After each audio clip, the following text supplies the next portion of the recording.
என்னுடைய மகன் உங்களுக்கெல்லாம் தெரியும், விஜய் அவருடைய முதல் படம் ஒரு 69-70 லட்ச ரூபா கிட்டத்தட்ட செலவு பண்ணி நாளைய தீர்ப்புன்னு படம் எடுத்தேன்.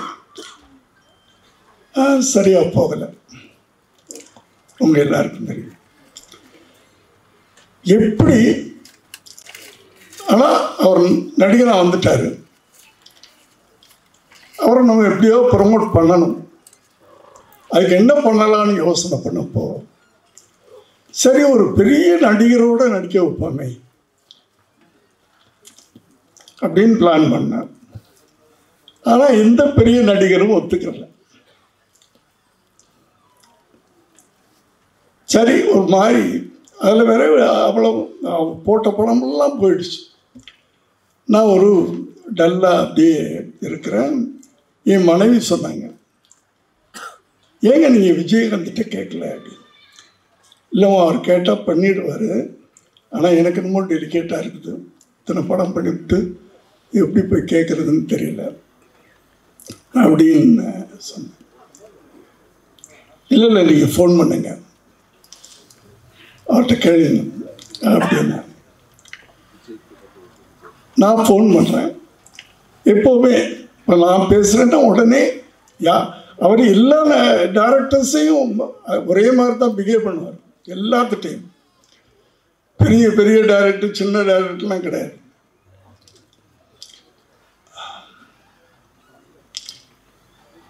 நான் ஃபோன் பண்ணி, விஜய் வீட்டில் இருக்காமா? ஆமாம் சார், இன்னைக்கு ஷூட்டிங் இல்லை சார், மத்தியானம் தான் சார், 2 மணிக்கு. நான் ஒரு 5 நிமிஷத்தில் வரட்டுமா அப்படின்னு கேட்டேன். என்ன சார் விஷயம்? இல்லை இல்லை ஒரு சின்ன உதவி, அதுக்காக நான் வர்றேன் அப்படின்னு சொன்னேன். வர்றேன்னு சொல்லிட்டு குளிக்க போயிட்டேன்.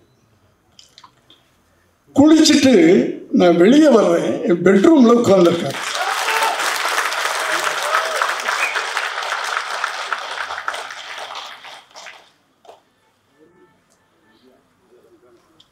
என்ன விஜய் அப்படின்னு. நீங்கள் எதுக்கு சார் வரணும்? நீங்கள் பேசும்போது ஒரு உதவின்னு கேட்ட மாதிரி எனக்கு காதல் விழுந்துச்சு. உதவி கேட்டு நீங்கள் என் வீட்டுக்கு வரக்கூடாது சார்.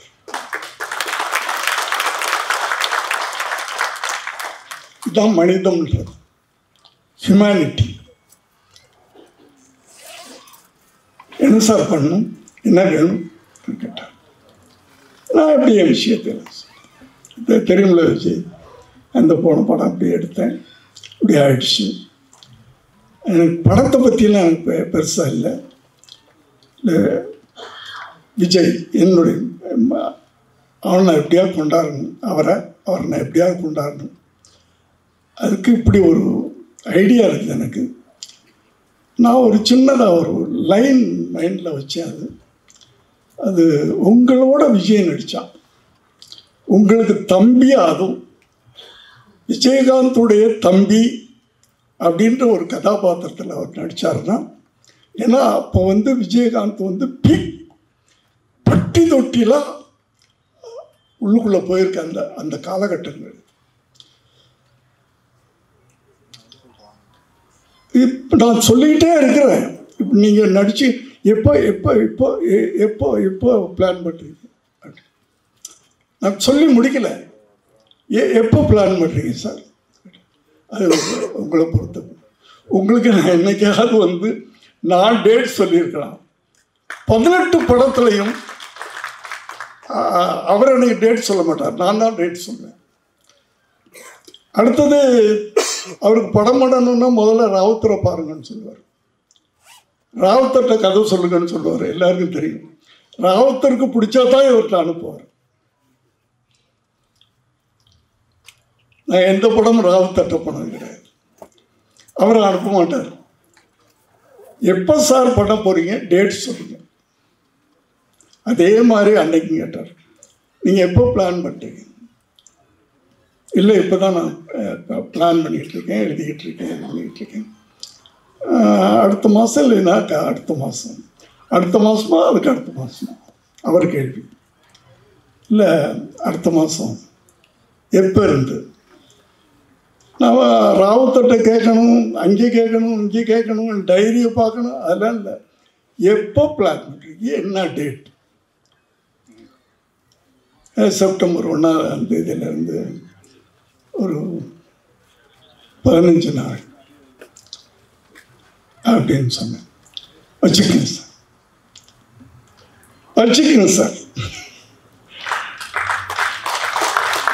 என்ன உங்களுக்கு நீங்கள் ராவுத்தரை கேட்கணும், அது இது இல்லை சார், நீங்கள் வச்சுக்கோங்க, அவ்வளோதான்.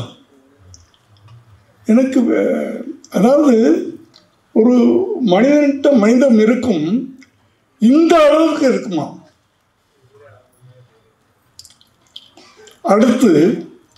அடுத்த நாளே 1 லட்ச ரூபா எடுத்துட்டு வீட்டுக்கு போகிறேன். காலையில் அவர் ஷூட்டிங் கிளம்புறதுக்கு முன்னாடி ஒரு கவரில் போட்டுக்கிட்டு என்னோட விஜய், என்ன சார் இது? இல்லை, ஒரு அட்வான்ஸ்.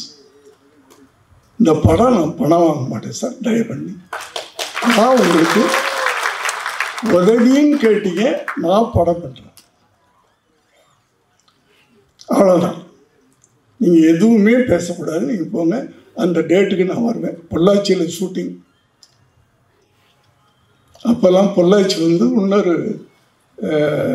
ஸ்டுடியோ மாதிரி இருந்த காலகட்டங்கள்.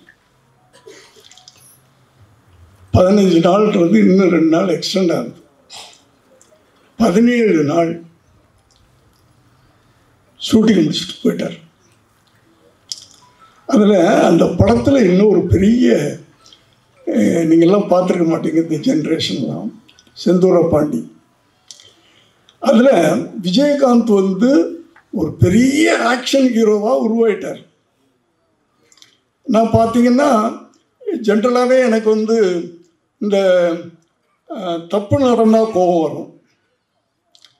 ரோட்டில் போய் நானே வந்து ஏன்டா இப்படி பண்ணுறீங்கன்னு சொல்லிவிட்டு அவங்களுக்கு தீர்த்து வைப்பேன், இல்லைன்னா அடி வாங்கிட்டு வர்றேன். ஏதோ ஒன்று நடக்கும். அது அரசியலில் தப்பு நடந்தாலும் கோபம் வரும், சமுதாயத்தில் தப்பு நடந்தாலும் கோபம் வரும். இந்த கோபத்தையெல்லாம் எப்படி கொட்டுறது? சினிமா மூலமாக தான் நான் கொட்டினேன். ஆனால் அதுக்கு ஒரு பவர்ஃபுல்லான ஒரு ஹீரோ வேணும். அது விஜயகாந்த் கிடைச்சார். அதனால தான் சொன்னாங்கல்ல, நான் 18 படம் பண்ணேன்னு. நான் எந்த ஹீரோட்டையும் போகலை, கால் ஷீட்டே கேட்கறது இல்லை. நான் கதையை ரெடி பண்ணுவேன், என் கோபத்தையெல்லாம் அவர் மூலமாக தான் கொட்டினேன் நான் படங்கள்.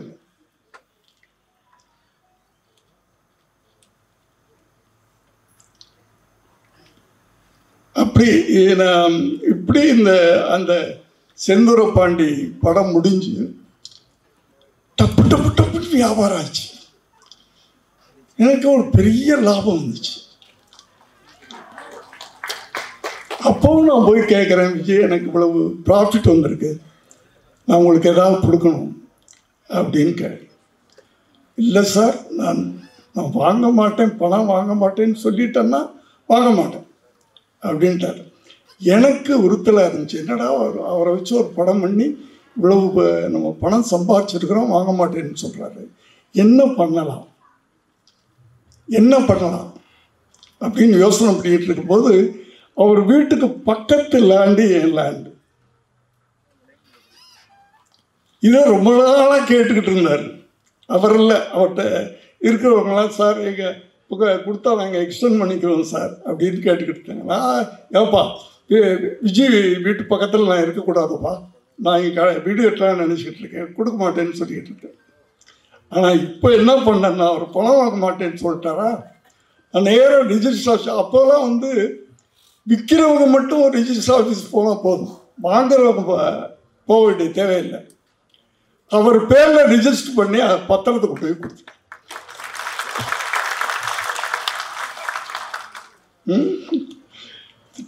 நேராக வீட்டுக்கு வந்தார் பாருங்க, சோபாட்டை, என்னுடைய மனைவிட்ட.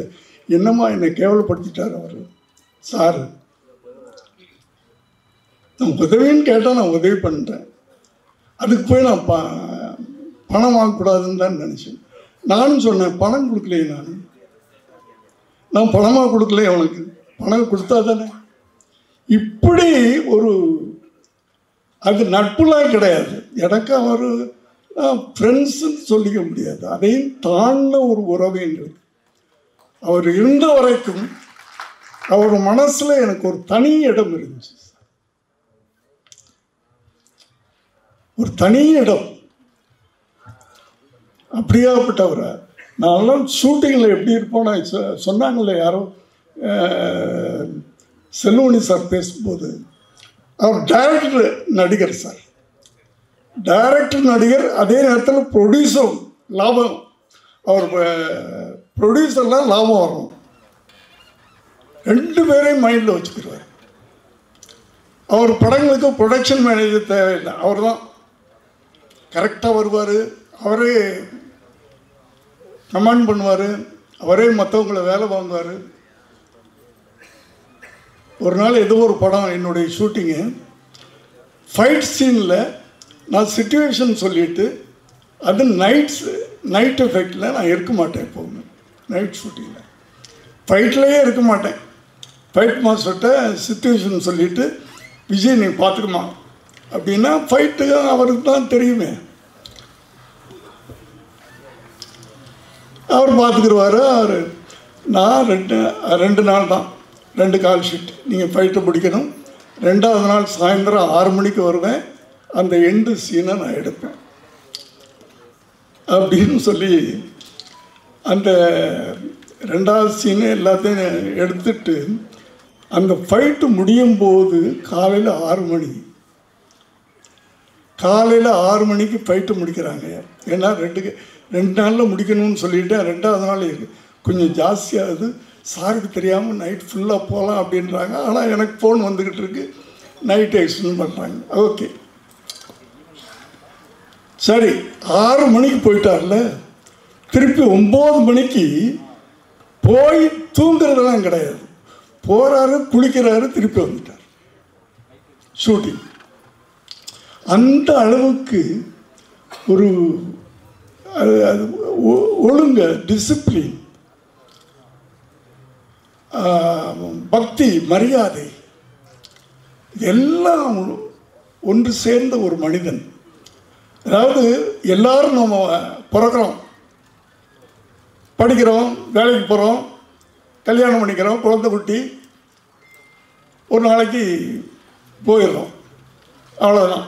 இருந்தாலும் யார் இப்படி ஒருத்தர் இருந்தான்னு கூட தெரியாது. ஆனால் விஜயகாந்த் மறைந்த பிறகும் இன்னும் வாழ்ந்து கொண்டிருக்கிறார் அப்படின்னா, அந்த அடையாளத்தை விட்டுட்டு போகிறவன் தான் மனிதன். ஒரு அடையாளத்தை விட்டு போகணும். நம்ம இந்த பூமிக்கு வந்ததுக்கு ஒரு அடையாளத்தை விட்டு போகணும். அந்த அடையாளத்தோடு இன்று அவர் குடும்பம் இருக்கிறது. என்னுடைய செல்வமணி சார், உங்களுக்கு என்னுடைய வாழ்த்துக்கள். இந்த படம் திரும்ப உங்களை படம் பண்ண வைக்கணும் சார். இந்த படம் ரிலீஸ் ஆன பிறகு திரும்ப உங்களை தேடி ப்ரொடியூசர்ஸ் வருவாங்க. நன்றி சார், வணக்கம். நான் சீக்கிரம் போகிறேன், நான் மன்னிச்சுக்கேன். எல்லாரும் மேடையில் இருக்கவங்களாம் என்னை மன்னிச்சுக்கேன். மிக்க நன்றி சார். எஸ்ஏஜி சார் அவர்களுக்கு திரு செல்வமணி சார் அவர்கள் பொன்னாடை அணிவித்து மரியாதை செய்வார்கள்.